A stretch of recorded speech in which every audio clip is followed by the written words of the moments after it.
حضرت شیخ سعدی رحمۃ اللہ تعالی علیہ بیان کرتے ہیں کہ حضرت لقمان رحمۃ اللہ تعالی علیہ سیاہ فام تھے۔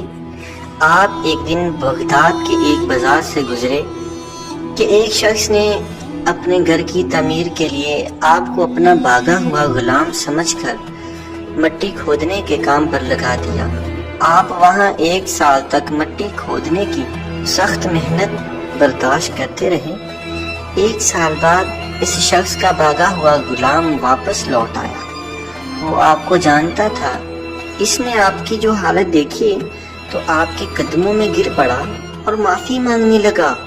اس شخص کو جس نے آپ کو مٹی کھودنے پر لگایا تھا، جب آپ کے مقام و مرتبہ کی متعلق علم ہوا تو اسے بھی اپنی غلطی کا احساس ہوا اور اس نے بھی نہایت عاجزی کے ساتھ آپ سے معافی مانگی۔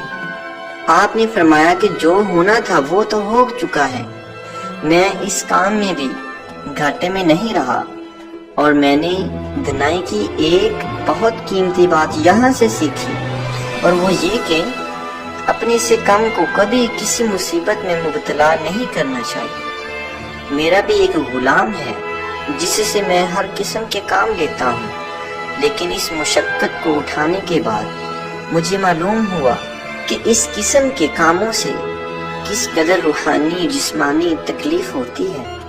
اب میں بھی اپنے غلام سے ہرگز ایسے کام نہ لوں گا جس سے اسے روحانی اور جسمانی تکلیف اٹھانی پڑے۔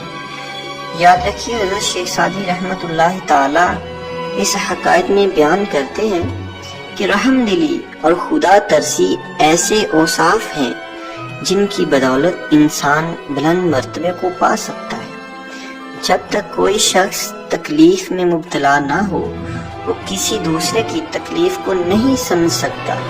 انسان کی عظمت اس میں پوشیدہ ہے کہ وہ کسی کی مصیبت و تکلیف کا بجائے اس کے کہ جب وہ خود اس مصیبت و تکلیف میں مبتلا ہو اسے اس کا احساس ہو۔ اللہ عز و جل کے بھیجے ہوئے انبیاء کرام علیہ السلام نے بھی ہمیں انہی باتوں کی تعلیم دی ہے کہ اگر ہم ان دنائی کی باتوں میں غور کریں تو ہم اپنی زندگیوں میں بہتری لا سکتے ہیں اور ایک کامیاب زندگی گزار سکتے ہیں۔